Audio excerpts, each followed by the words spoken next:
welcome. This is Sideline Psych, where we bring you the latest and greatest in sports psychology and performance. Today, we have Winter from the Winter Circle. She will be joining me to talk about something that has recently grinded my gears, which happened on Twitter. We already talked about it. Um, and it's about humility, confidence, athletes, and fans. So, Mhm. recently, I just kind of I saw this clip of John Morant on Twitter where he brings the ball and he just lets it sit there while the clock runs out. And I literally got into a Twitter argument with this random guy about like him being too cocky. And it immediately grinded my gears. And I didn't know what to do with it. I actually immediately texted you because I was just like so hot. I was like, what kind of like fans like do we have right now? Mhm. Anybody who knows me, especially since I've been around basketball for so long, knows I have like fans are necessary, but I low key have a vendetta against a lot of fans just for like not understanding what it means to be an athlete and what it takes to be an athlete. So I guess starting off the question for you, do you think athletes need to be humble? So I feel like this question is like super layered for me because one being I do think it's cultural. I don't think that it's wrong for them to celebrate or for them to be cocky or for them to show their express their excitement.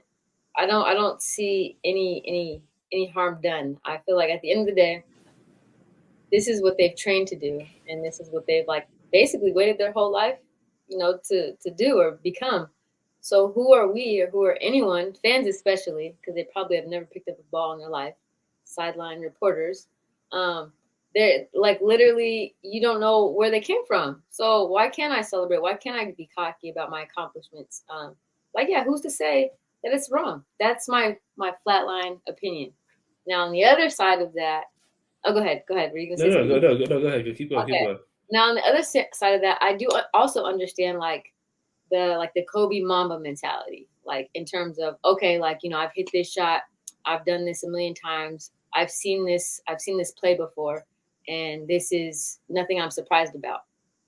I understand that side of the leaf as well, but I have no problems with Ja celebrating, dancing, any of that. Like that's what makes him Ja, and that's what makes him good at his game, in my personal opinion. Yeah, no, I definitely agree with you, especially with Ja. I always worry, and working with a lot of athletes on a sport performance perspective, why would you want to take away certain things that make a player who they are, right? Ja, Ja is definitely cocky. He's also confident. He might not be the most humble athlete around. Actually, I would probably say he's probably in the bottom, you know, in the bottom 10% of athletes in terms of like humility. But and it's interesting you bring up Kobe because even though he was very straight faced, I don't know if anyone would describe him as humble, Mm, right? Like mm, Jordan wasn't humble. The Warriors during their run, even before they won a championship, they definitely were not humble. They were, when they were, really breaking out that the 2015 season, they mm-hmm, were they that's when you started seeing Steph do the look away jumpers, the shimmies. Yeah, like mm-hmm. is that humble? Like if you look at all of our like greatest players, all the greats that we have seen play, how many of them would you actually describe as humble? That's a great question. That's a great what? I don't know. Kawhi maybe. I don't know. I mean, he's not great. He's not in the greats. I would. Mm. He might be. He He might might be. be. Okay, yeah, that's Yeah. yeah. But like, I mean, he's just quiet. I think overall. Yeah, Uh, he's quiet, but like if you hear stories about him, like he might not be vocal about it, but if you like go look at the stories, he will call for the ball. He's like, "Give me the ball. I need the Yeah. ball." And the thing. Okay, a humble athlete might say like, "Oh, I'm going to pass it to Paul George because he might have like a better shot or like whatever." But he goes into this with this attitude. He's like, "I am the best player on this court, Hmm. so there's no reason anyone else should be touching the ball besides me." Is that humble? Like, and you talked about like it from a cultural perspective. It's like, where is that line? Is Luca a humble player? Mm. Ooh, that's a great point. That's a great point because we don't say anything about Luca. We don't give him the same. We don't hold him to the same standard, I would say, as Ja in terms, and he celebrates like he's very cocky. You can see him trash talking. You can see him making facial expressions. Like like I know that I heard that we're retiring the I'm him, but he definitely he carries that with him. I wanted to also bring up before we switch gears here, but about the young man that plays for the Detroit Lions. I can't remember his name right now. Um, Jamal was it Jamal? no, not the young man that had that incident. But there was another man. I can't think of his name right now, but he basically I sent you like a I, little I, blurb. I'm Jamal Williams is what's coming into Okay. is coming to mind. That's the guy with the anime stuff. Yes, the anime stuff. Yes, yes, yeah, Like, yeah, yeah. yeah, he explains that like he was with another team. Can't remember that team either right now. But I drew a conclusion. I could be wrong that he didn't fit because of how different he was. How his pregame warm up was. Dancing, talking to fans, wearing his anime, just being completely different, um, and showing like a side of him that could be perceived as cocky. Um, and I saw that he got moved to another program, and that program completely loves him for that, like embraces that aspect of him, and doesn't make him shy away from that. And I think because of that, it makes him a better athlete. It makes a team a better team. It makes the staff more cohesive. So I think it's important that we don't label these athletes as cocky. They're like, what is it, top 0.1% like of the world that is able to Mhm. even entertain us. So I don't know. Like until you are in that position, it's tough to even like label it, in my personal opinion. Yeah, I think when you like go back to like fans' understanding of why athletes are cocky, and we can also talk about like why fans think they're overpaid. Mm, One of the big things I always say to like become like a professional athlete in the number one league in the world, depending on your sport, is it takes a lot of hours. When I was growing up, I would probably wake up at like 7 a.m., practice before school, and then go to school, go to team practice, and then practice after practice, and then do homework, and then go to sleep. Now, the way I always put it is imagine there's this 5-year old somewhere, and for some reason, they're like, when I want to be older, I want to be an accountant. okay. And imagine they dedicated their life from age 5 to 18 to being an accountant.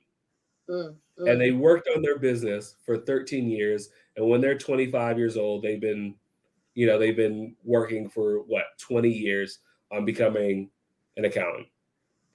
Do you think that person would be in the top 0.0001% of accountants in terms of wages and building a firm? mm, Probably. mm. But most people aren't willing to put in that work, and that's okay. But where fans kind of lose it is that they don't understand how much work that an athlete actually puts in, especially at the student athlete level. Mhm. I say student athletes have the hardest job in all of sports because you don't get paid, but you have to do twice as much work as someone who is in the league.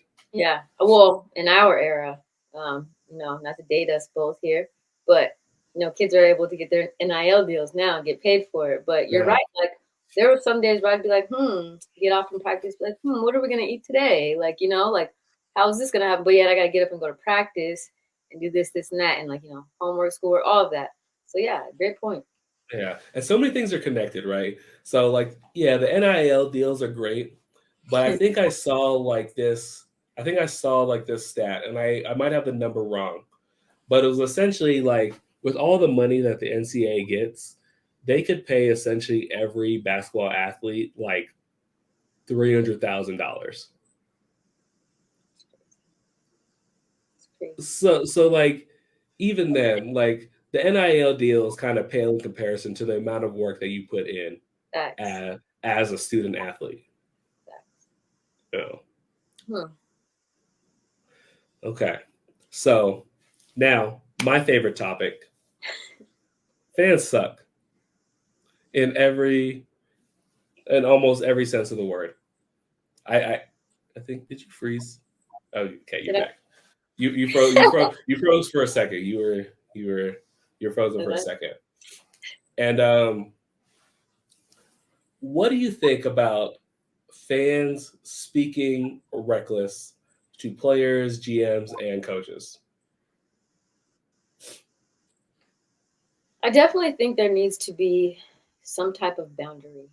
Um, like I guess I can equate it to like if I just had a regular job, right? And I had people telling me, "You suck, you're terrible," like that would just do something to me where I would have to decide either I'm going to ignore this or I'm going to act on it. I'm simply doing my job.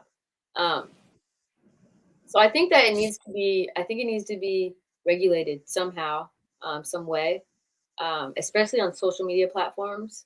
I know we can all like hit the no comment and all that stuff, but I think it needs to be regulated a little more. And I think people need to be held accountable for the words that they say, um, especially when it comes to people's families, to people's appearance, things like that. Like, it just needs to be tailored a little bit better. What I will say though, I feel like fans and their trash talking varies on platforms.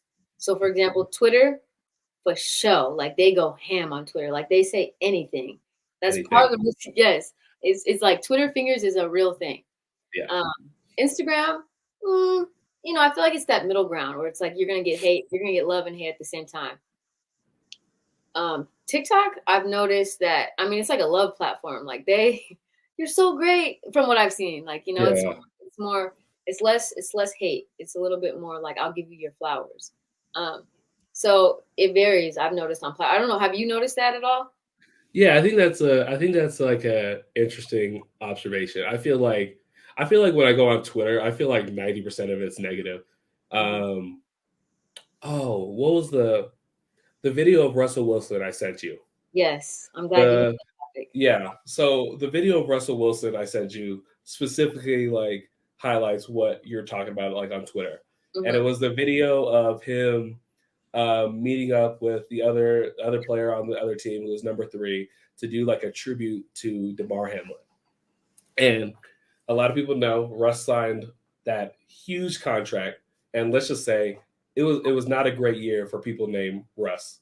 Um, Man, basketball, basketball, basketball or football, at least not from like a fan perspective. yeah, And put you on Twitter. yeah, so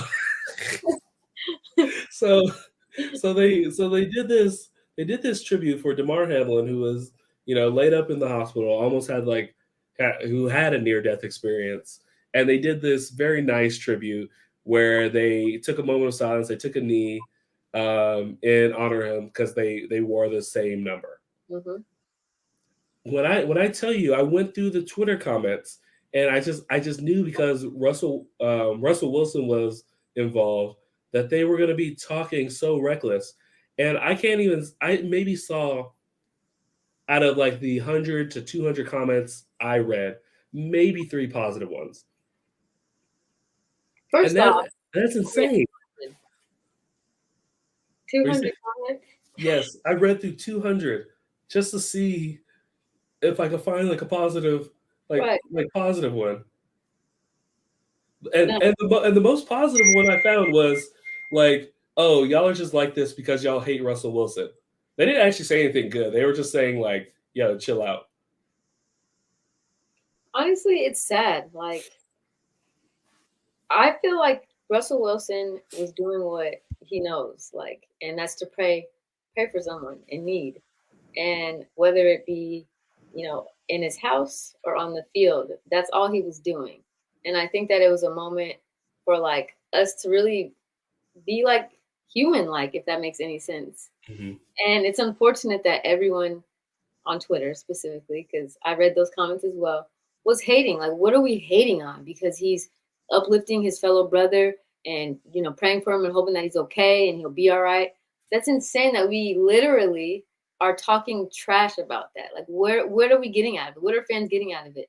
And I guarantee those same fans that are talking trash, they've never picked up, they've never played football at a level that's even remotely close to, to obviously his level.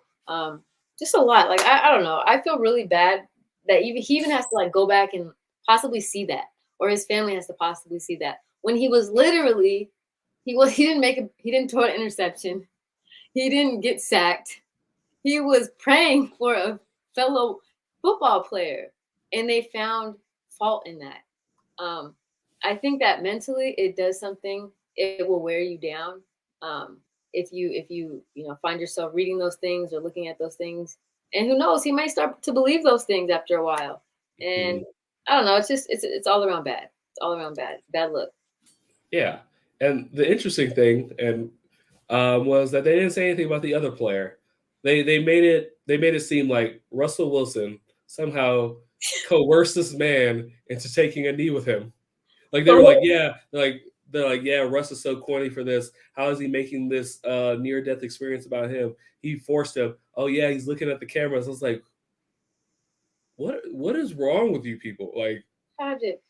and and I'm gonna talk like briefly on why like I struggle with fans is that for a time, I would say that my stepfather was a high profile individual in the basketball space where, we watched a lot of Twitter hate with how he dealt with certain things with the team. Hmm.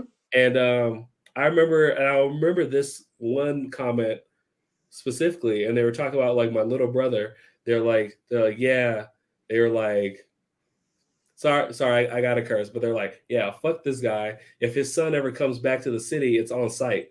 Like, What? well, like, what are we talking about? So we're not playing basketball anymore. We're not coaching anymore. Like, what are we doing here? Like, What? we're just gonna box my little brother who was like 17 at the time. Oh gosh. What are we doing here? Like, why are y'all like this? I feel like we need to have like a show where we start bringing the folks that tweeted those things, and you'd be like, boom, let's put you up in front of the camera. Now let's see what you got to say. Let's see if we can talk about this, because and put their whole tweet on blast. Because what are you thinking? Like, this is a whole person beside their job, beside the role that they have with the team or anything else. They are a human being, and Yeah, at the end of the day, it's respected on that level. I mean, yeah, I agree. I think I always call like the internet is like driving on the highway. Oh, So there's no accountability, right? You cut somebody off and you feel protected because you're in your big metal box. You're like, oh, if they try to chase me, I can just drive away. mm-hmm. Now, every once in a while, you see what happens. Like you're not gonna be able to drive away because you mess with the wrong person, right? And it happens on Twitter too. But people like on especially fans, like when there's no accountability on what you say online, they feel like I feel like the truest version of yourself comes out. People Mm-hmm. say like the most ridiculous stuff online because like at the end of the day, like what are you gonna do about it? Like it's very hard to like go find someone and it's like what maybe if they say something like really like racist or sexist, you can get them canceled and get them fired from their job or something. But most of the time, I would say 99 times out of 100, that doesn't happen. And the person just gets off without any type of like repercussions. Mm-hmm. Whereas, like, if like, people like to talk about LeBron and like hate on LeBron. Yeah, they hate on him online, but they don't, I doubt they would say that to him in person, right? Right. Like Absolutely. maybe they say it at the game because they're like, oh yeah, LeBron's not going to do anything at the game. But you think they're going to be like, hey, LeBron, you suck, like on the street? What do you think? Like, where do you think this even comes from? Like, where do you think that this boldness comes from? I mean, aside from that bubble that they think that they're protected by, like, where do you think the root of it from? So I don't go Yeah. on social media and have the urge to talk smack about anybody, even if Yeah. it was someone I didn't necessarily care for. And if I didn't care for them, I'd just leave them. But like, what do you like? Yeah, where do you think it comes from? I think fans are entitled, and I think fans um like they love the sport, they love the team, they love like what it brings, and I think that part of sport is great. But I think they're entitled. I think they're like, well, we paid for this product, so we own the product, Mm, and anything that we want, we can do. mm, So that's why you see like people who like sit like courtside. They feel like they can say whatever they want. They're like, oh, I spent $5,000 on this ticket. yeah, yeah, yeah. And I don't know now if you go look at like underneath the seats, in like the first like 5-10 rows, they're like, you are in. They have like an NBA warning on the bottom of each seat, in every arena that talks about like, hey, you're in this proximity, and we will remove you if you start talking reckless. So How now is that? I don't know. I actually just noticed it this year. Mm, I noticed it at the Portland game, and then when I went to the Kings game earlier this year, they were also under the seats. So where it's like, hey, if you start saying like something crazy, like we reserve the right to kick you out, ban you from NBA games. I think a mm. lot of people need to be banned from NBA games. Oh yeah, absolutely, absolutely. Even like the recent game, the Portland game, like I could just hear like hecklers on next to us, and it was just ridiculous. And I'm just thinking to myself, like, man, like, would you like how would you feel if you had a son or daughter playing a pro sport and you had someone just spewing hate at you, hate at them every day or every time they play? Like, how would you genuinely feel? But I think it does come back to entitlement and the fact that, oh, I paid for these seats so I can say and do whatever it is that I feel and please. But Yeah, and one thing I humans are sorry. no, go ahead. Yeah, and humans are also notoriously bad in putting themselves in other people's shoes.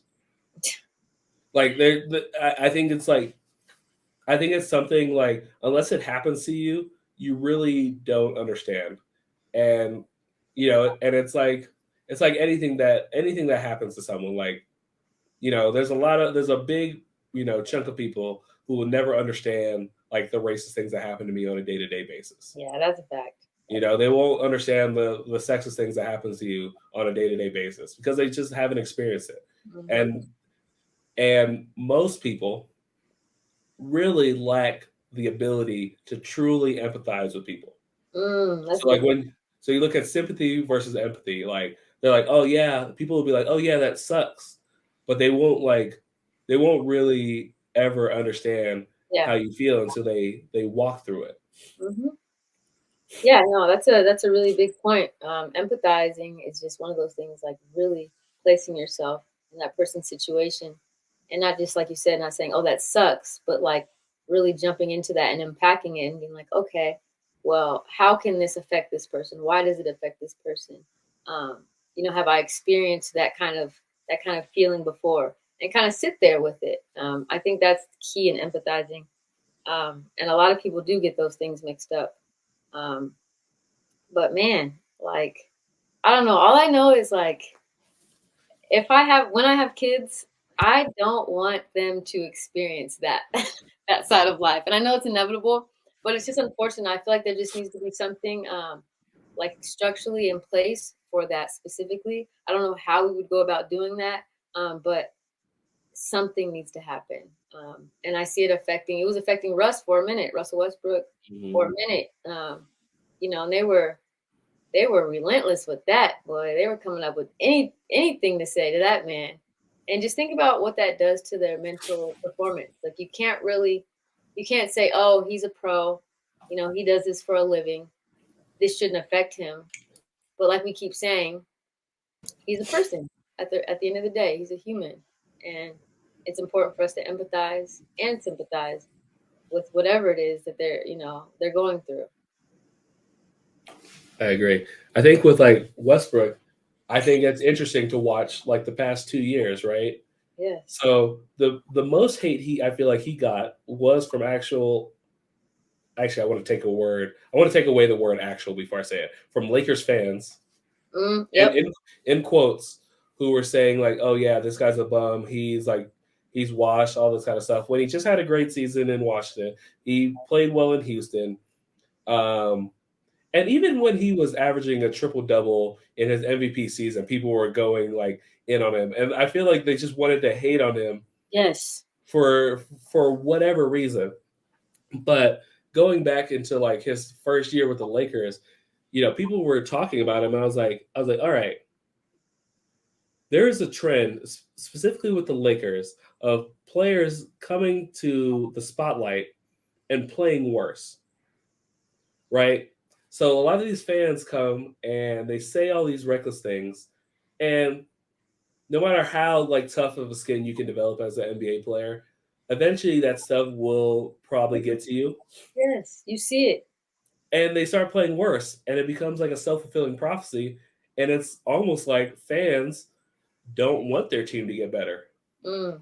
They just want an immediate product. They just want like if a player is slumping, they start talking reckless about the player, and then they end up playing worse. Do you think that has anything to do with the generation?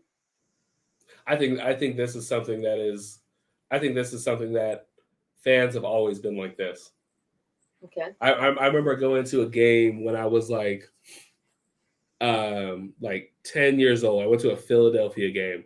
I don't know if you've ever been to a Philadelphia game, I but lived they have the most rowdy and disrespectful fans I have ever seen in my entire life. People talk about New York, Brooklyn, LA. No, it's Philly. Those people there are so disrespectful. I remember being scared for my life when I went to the bathroom because they were throwing trash cans at halftime and yelling "DC sucks," Derek Coleman, and I think it was his first game back. I think after he got traded, he didn't like request a trade. He got like traded, came back there. They're like DC sucks. They're just throwing stuff everywhere. I'm like, yo, what is going on? Why? Like, and it was just me and my 7-year-old brother at the time, and we're just like, this is crazy. Like people just throwing stuff. So to I, answer your question, I think fans have always been like this, and okay. and in a lot of ways they've probably been worse because you had stuff like Malice in the Palace. Oh, I was just about to bring Mr. Ron Artest up. Hey, I love Ron. That's my guy. Yeah. He's actually one of, and it's crazy the his perception is like not based in like his reality. Like he's one of like the nicest people that I've ever met. Meta. Meta, the Word. panda's friend. I don't know what his name is now. I remember he changed it. It's not like Meta World Peace anymore. It's like Meta something. Mhm. Meta something. Yeah, no.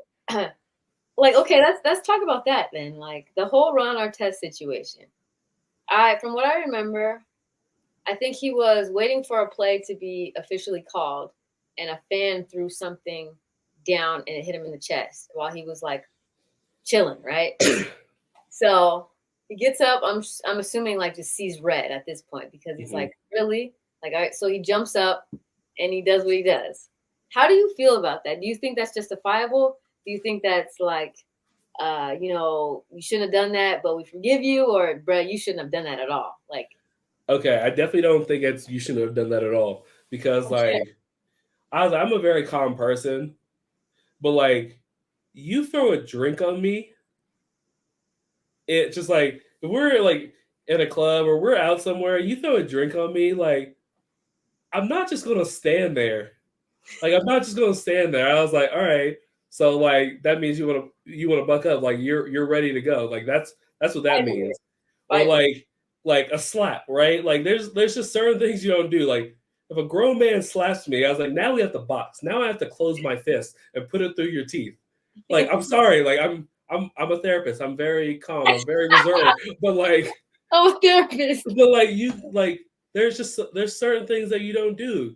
You don't slap someone. You don't put your hands on someone. You just don't physically touch someone unless you want them to touch you back. I think the league knew, just because you know how like cancel culture is. I think the league knew that like, hey, like you weren't wrong in a way, but they couldn't outwardly say that in a way because I mean he still got a job. He still did well. Yeah, he was out for a little bit, to cool off, and there's obviously naysayers and all that. But I mean, let's keep it real. I'm gonna go off and just say like 90% of people, if you got a drink thrown on you, like you're gonna have some type of like reaction that's not necessarily the sweetest, keeping it G. And what he did when I watched that, I struggled because I watched this actually with my family. And I'm just looking at them like, I probably would have done the same thing. I probably would have done the same thing. Like the old winter probably would have got up and like, okay, who did it? Everybody's getting it. That's just how it's gonna go. Because he wasn't protected, so then nobody's safe. But ooh, it's tough. So in your therapist mind, you're going with the in between, the okay. So this is how I always say stuff like this is that like it's I understand why you did it, and you're probably even justified in doing it, right? But when you become an NBA player, I always look at things from a business perspective. And in an interest of protecting your like business assets, you have to like you generally have to figure out a better way, right? Yeah. And it's tough. Like, that could have been the end of his career. But I think a lot of people saw it as like, yeah, the fan was like obviously in the wrong for doing that. But they had this. How long did he get suspended for? Like 180 days. I want to say, was that equivalent? Yeah, I think so. It was around that. Yeah. So like, the NBA had to do something. That probably lost them a good amount of money. And huh? Or did it because of sheer publicity? Because that thing was on a loop. I mean, yeah, but I don't think he got the money for it. I think the media companies would get the money for it. Facts. So like, we like, we never get the money for that kind of stuff, like just being real. So like he is lucky enough to have been able to like kind of turn that career around and and even with like, the plays that got highlighted, like when he like elbowed James Harden in the head like super hard, like he was able to like kind of lean into that. But like a lot of players lose their careers over that, and it's really based on like productivity. And all right, let me grab the fire and bring it to Kyrie. Ooh, okay, yeah, let's get on it. So Kyrie, if he averaged 15, 5, and 5 and kind of did the stuff that he was doing this year, and we're not going to talk about if he's right or wrong, but from a business perspective, if he did what he did with a lower level of production than what he has right now, he would be out the league. Yeah, I'd have to agree with that. Like your level of production really determines like what you're able to say. And that's a crazy thought. Yeah, like where does that translate? Like other than the NBA, where else does that logic translate? Because that's deep, really. Like if you're producing, then we're not gonna say nothing. But if you're not, and you do something a little that's controversial, I'll just say, then you're out. So like, in what other realm does that exist? I feel like it's in everything. Like imagine you're working in sales and you're someone who brings in like 10 million a year, but like you say something crazy, a business is gonna think twice. They're like, hey, this guy is kind of crazy, but we're gonna lose 10 million if we let him go. Right. So, but like if you're only selling like 500,000, like, oh yeah, get this guy out of here. Yeah. Even in my career, like I feel like I get a lot of leeway because I'm pretty good at what I do. And I generally don't tend to push those boundaries because, for me, I am a businessman at heart, so I don't want to do anything that'll mess up my money, which is one thing I try to like talk to athletes about. But yeah, I feel like it's not just a basketball thing. I feel like it's a life thing. I feel like your production determines, essentially how much of an asshole you can be.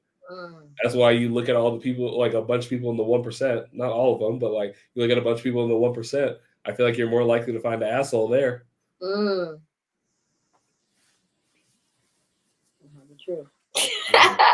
I won't. Yeah, that might be true. Yeah. Okay. Huh.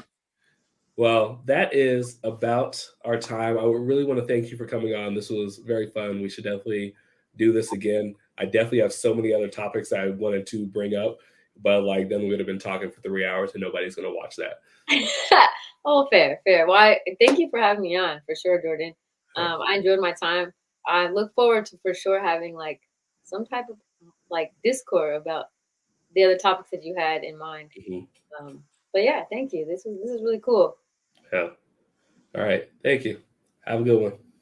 too.